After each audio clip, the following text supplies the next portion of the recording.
दोस्तों, न्यायाधीश यानी जज को भगवान का दर्जा दिया गया है। जब भी हमारे साथ कुछ गलत होता है तो हम उनसे ही न्याय की उम्मीद करते हैं, लेकिन कई बार ऐसा देखा जाता है कि न्यायाधीश अपने पद की गरिमा का ख्याल नहीं रख पाते हैं और किसी प्रकार से प्रभावित होकर निर्णय किए जाते हैं।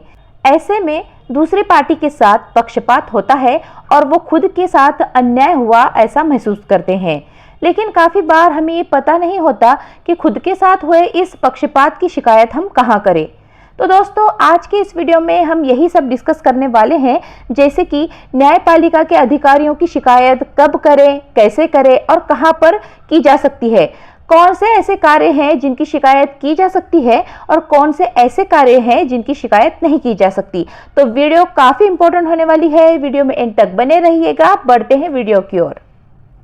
तो दोस्तों, सबसे पहले हम ये जानेंगे कि जज के खिलाफ शिकायत कहाँ की जा सकती है। दोस्तों, सभी हाई कोर्ट्स में रजिस्ट्रार विजिलेंस की नियुक्ति की जाती है। वो सब इसी कार्यों के लिए की जाती है, और जहाँ पर ये विजिलेंस की नियुक्ति नहीं की जाती वहाँ पर रजिस्ट्रार एडमिनिस्ट्रेशन नियुक्त किया जाता है। के पास जज की दुर्व्यवहार की शिकायत की जा सकती है।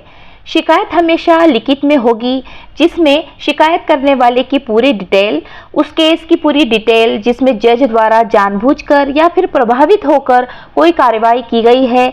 फिर शिकायत के आधार लिखने होंगे जिनमें शिकायत की पूरी डिटेल बतानी होगी। साथ में आपके शिकायत के आधारों के संबंधित जो भी प्रूफ है उनकी कॉपी आपको साथ में लगानी होगी, और शिकायत में उस प्रूफ को मेंशन भी करना होगा। इस तरह से आप कंप्लेंट ड्राफ्ट करके हाई कोर्ट के रजिस्ट्रार को भिजवा सकते हैं। दोस्तों, कंप्लेंट कैसे की जा सकती है, इससे ज्यादा जरूरी ये है कि कंप्लेंट किन किन चीजों की जा सकती है और किन किन चीजों की नहीं की जा सकती। तो सबसे पहले हम देखते हैं किन किन चीजों की शिकायत की जा सकती है। तो सबसे पहले कोई भी मैजिस्ट्रेट या जज किसी एक पक्षकार के प्रति पक्षपात करता है या वो बायस्ड होकर कोई ऑर्डर या जजमेंट देता है तो शिकायत की जा सकती है।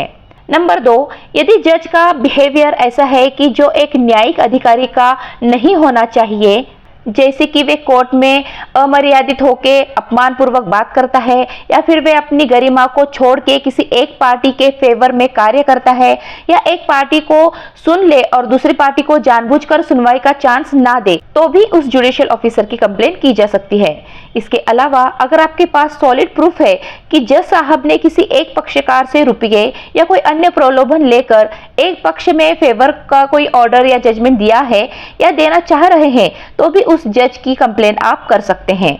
अब हम बात करते हैं जज या मैजिस्ट्रेट की कौन सी बातों की कंप्लेंट नहीं की जा सकती। दोस्तों, हर केस में 2 पक्षकार तो होती ही हैं, जिनमें से निर्णय किसी एक पक्षकार के पक्ष में आता है तो एक के खिलाफ में आता है, तो यह तो स्वाभाविक है।